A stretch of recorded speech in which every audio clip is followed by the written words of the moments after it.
So Jared, the simple one, the simple Okay. question. What is weather? That's not simple. Yeah, it's like starting from the basic, starting really from the basic. What is weather?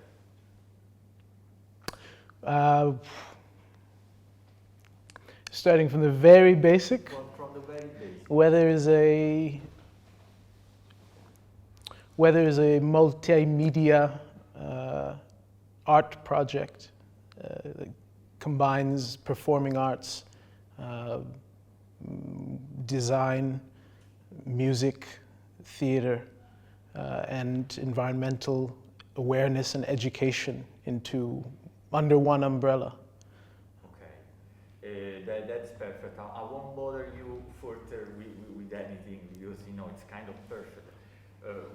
I mean, I'm saying that because as a target, probably we want to go outside, and we have to really start from the basic, describing it. Yeah. And no, I think it was pretty clear. But Okay. Another question that I want to ask almost to everyone is, what is weather for you? What it represents for you? And it could be everything. I mean, it could be even a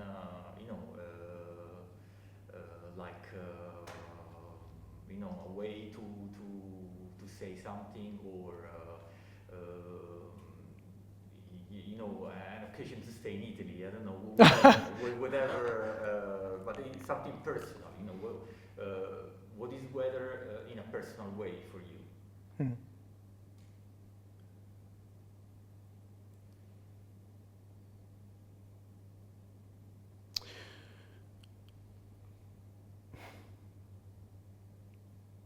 I guess weather personally, for me, it's been a sort of opportunity in the sense of this year, right? Really building it in 2020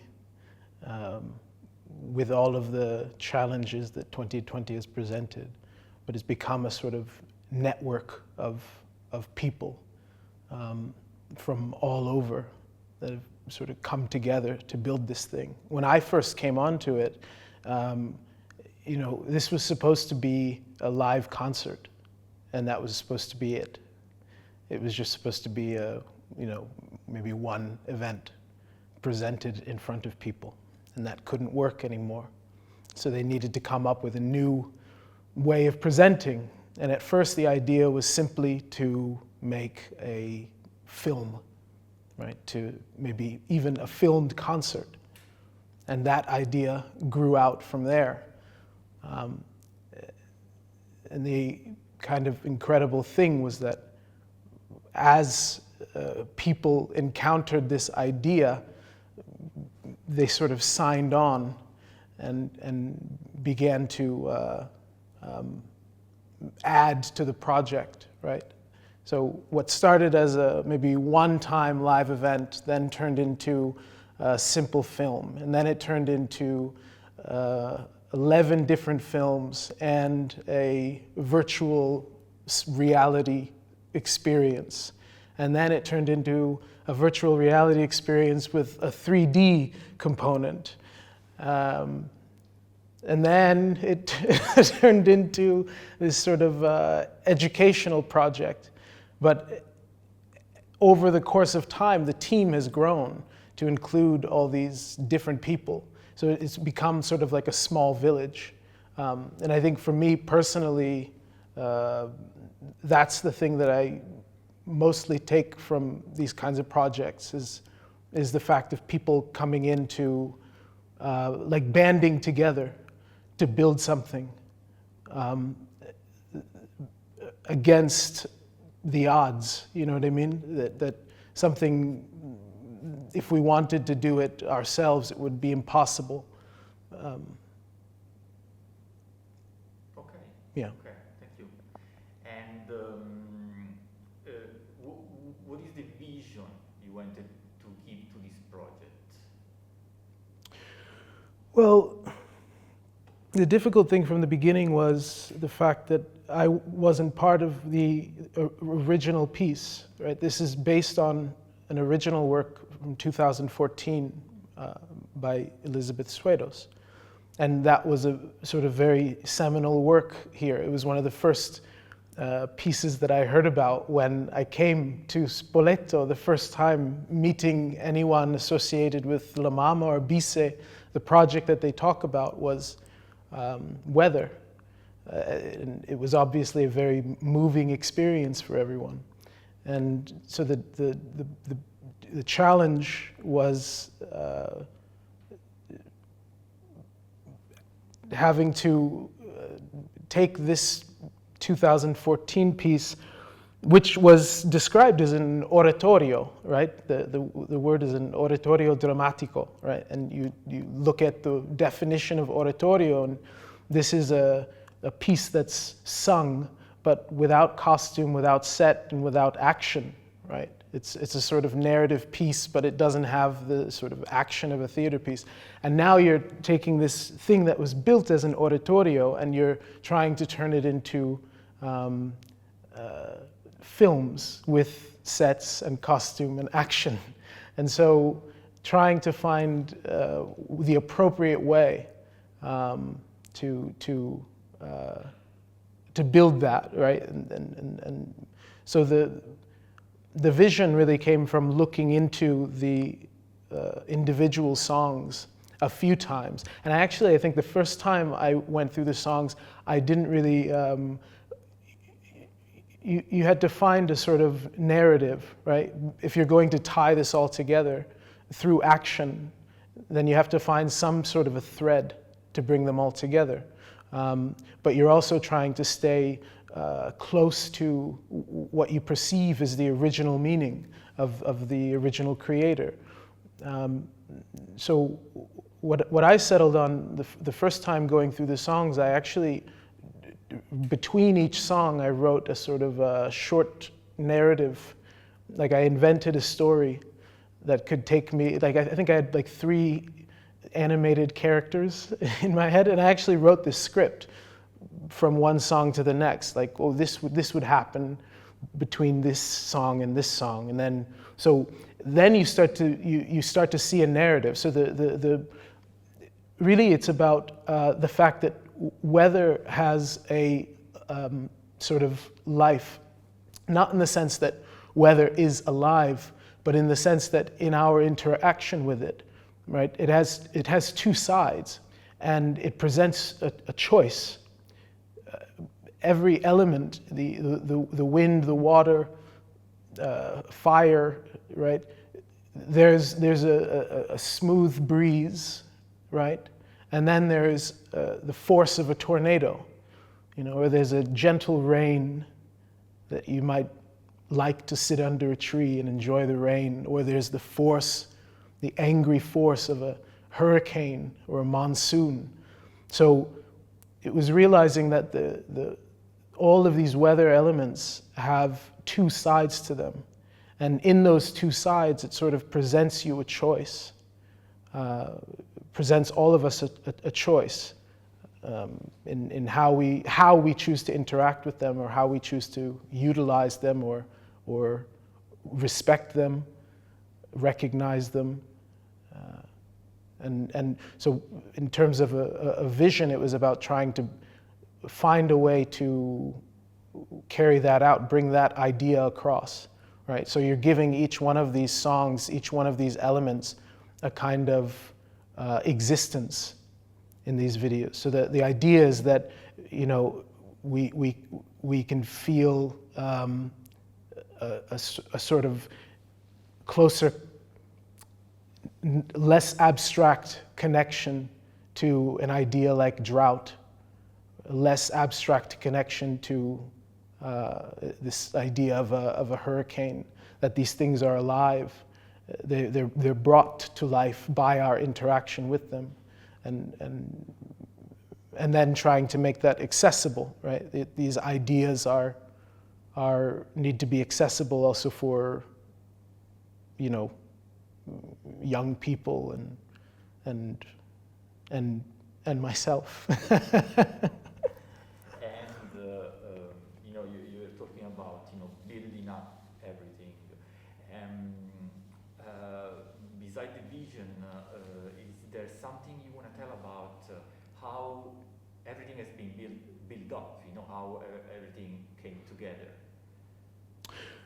Well, like what? Like the story of how it all came together, or? Yeah, not the story like I'm kind of saying, physically, not physically, but No. like how things are being filmed, how if there were meeting with other people trying to understand what was going to fit, was going to be best, like for the music or for a virtual environment, or Right. how things in some way got together to have what we have now. Right. Well, like I said, the original idea was this year they were going to perform this concert. Tell me if I'm moving my hands too much. But the original idea was they were going to perform this concert live. And that became a non-possibility with, 2020 and COVID, like every other cultural event. So when Claudio Scarabottini called me and said, we have this. Every time he calls, it's like a impossible project. and so he calls and he says, now we're going to do a movie, right? And I'm thinking it's just going to be a concert footage, right? They're going to perform together. But then there's the difficulty of now you can't put people together. People can't be in the same space, so how can you have a choir in the same room? Okay, so now we're going to film 11 different films, right? And so we at first, right? We say, okay, how do we do this without the budget and without a big team behind it of professionals that are going to be doing this? We say, okay, we'll phones work well, and this is going to be an online project, so we'll start by filming on phones. So we do all the research, and we buy lenses for the phone, and we have little lights, and we're getting tripods, and we're getting ready to film these things. And at some point, we knew that we wanted it to go online. And at first it was just going to be maybe a YouTube film. And at some point we started talking about building it into something more immersive, something more accessible, right? Because I think what happened is we were talking about the fact that if you could make a movie, but it's very difficult that somebody's going to sit down and watch it, right? Somebody's going to sit down at a computer and watch it for the whole 55-minute presentation.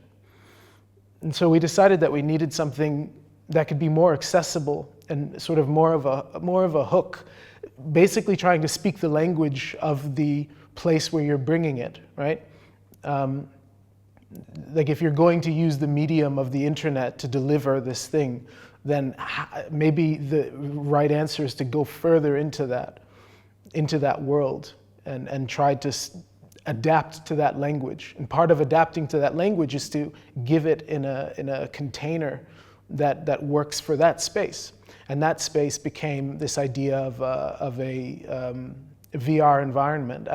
Claudio, from the very beginning, was interested in still wanting it to be a social experience, still wanting people to be able to share the experience somehow or feel like they were sharing the experience somehow. So he said, how can we do that? Because you can't do that with just putting a movie on the internet. So we said, well, we have to build some place where people can go and share this experience together. Because something about what weather is, right? The purpose of weather, when you come to the end of it, it shouldn't be that you feel it as a solo experience. You enter and exit, and because then what could you do with that, right? Because the question of the environment and the question of weather it's a group question, right? It's a group effort. So the last thing you need is to come to the end of that and feel you go in feeling, oh, this problem is so is so big and I feel so small. The point is that you should be able to go in and feel a sort of shared experience. And so you had over the course of months, right? And then you're talking about pulling in Billy Clark from Culture Hub in New York, because now he's working with a young man named Aiden who has a project called Arium, and it's a 3D space, and they're working with avatars that you can put your face on an avatar and go in and see other people and talk to them and have talkbacks. Then we're talking with, just recently we started talking with the designers in Korea at the Seoul Institute of the Arts, and they'd been working on designs of these 3D spaces. We wanted specific designs for each song so that you really feel like you're entering the environment of the song, right? So you're coming in with the sort of context of this environment. You're hearing this music, you're seeing these videos, and then you're learning about it, and you're learning about what people are doing about these problems, why these problems exist, right? But you're doing it in that way. So the whole thing sort of just kept opening up.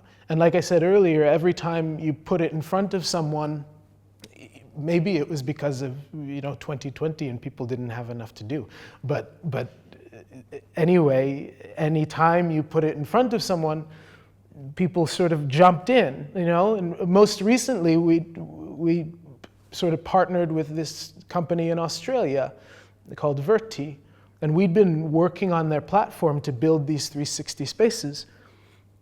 And finally, I wrote an email early on, and the CEO finally responded and said the project sounds interesting, and we'd like to help you out with that. Now they've been helping to sort of build the project with us, and so it's it started with like this phone call and the idea of something sort of simple, and then it opened up, and that's not even getting into the sort of the environmental certification that the project has gotten through the city of Spoleto and what is it, EMAS? You'll talk to Andrea Duranti about that, but basically the project started at the root as a desire to create something.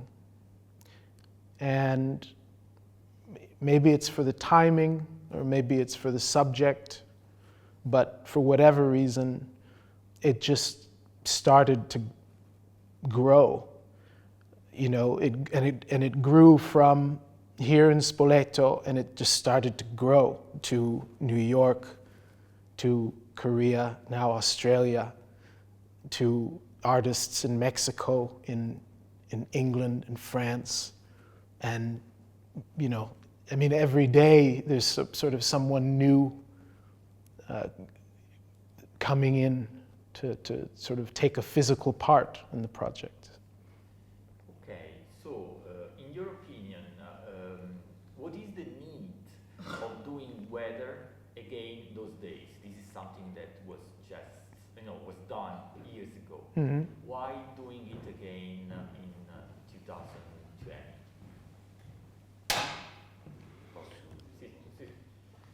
C'è Durante che vorrebbe salutarti. Durante. Finiamo l'intervista. Sì, manca, non so se però Perfect. He can answer the environmental question. You see, I'm giving you like a block text, so you can like pick little. You know what I mean? I'm just giving you verbal diarrhea. Yeah, no, but it's unfortunately I have to cut, but No, we definitely probably have to cut. have a longer talk. Okay, that's fine. It's fine. So, So the question is why now? why, in your opinion, why doing it again? Why doing now in 2020? Is there any need? I've been thinking about this a lot, actually. I've been thinking about this question of why now, why 2020? I don't know, there's the basic fact of that we need to start talking seriously about the environment. We need to start talking seriously about. Okay, well, there's two things. One is in my personal thought. One is that in 2020, we've now come to a moment more than any other moment where through technology, in a weird way, the technology that you can have any answer at your fingertips, right, by picking up a phone. You can Google something and have the answer, right? And for some reason, as technology has grown, the answers have become more blurry. Like the facts of the situation have become sort of, one person says this exists, one person says this doesn't. And like many other topics, the arguments get really sort of intractable. Like people dig in with their sort of beliefs or understandings, even about the environment, even about these things. And I guess the answer to that, not the answer, but I guess there needs to be a place where like a conversation can happen without without sort of preaching to people or sort of the way we imagine weather is a sort of place to have an easy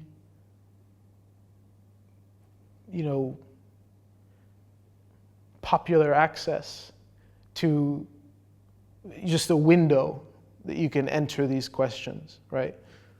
And like not sort of inventing the things that are out there, right? But this is saying here's what's out there, here's who's working on it, here's what the information says, And the fact of having a separate space where, in the future, the idea is to be able to have live events or speakers inside this space and being able to have that conversation across distance, which I think is the other thing that's really important about now in 2020. I think we've all now been through a situation where we realized that we had a situation this year where the only way to fix it was for everybody to do the same thing.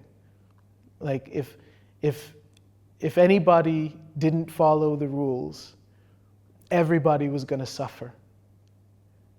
And I think that's the same thing when you're talking about the environment.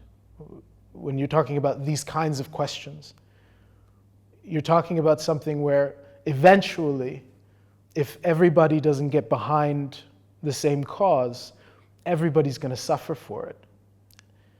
And that can be almost as abstract an idea as COVID was in the beginning, right?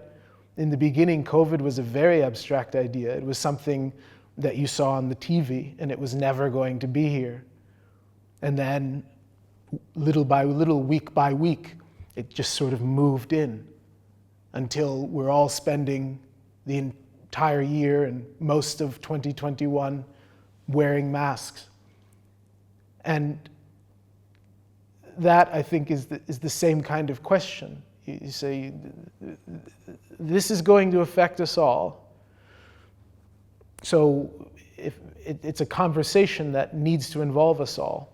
And the place where you can do that is you can build something online and that the idea, the ultimate goal for weather, even after January 30th, is to be able to create a room where, you can imagine you can connect a classroom to someone working in the field and be able to have that interaction and that conversation, and yeah. Okay. Thank you. You were talking about that already. I don't know if there's one thing, like the biggest challenge for you.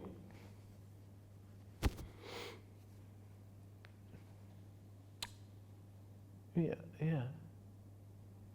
I'm just thinking of the biggest. You were talking a lot, going through, explaining how the project has been built up and everything. Yeah. I don't know if there's something in particular, one thing in particular. I don't know if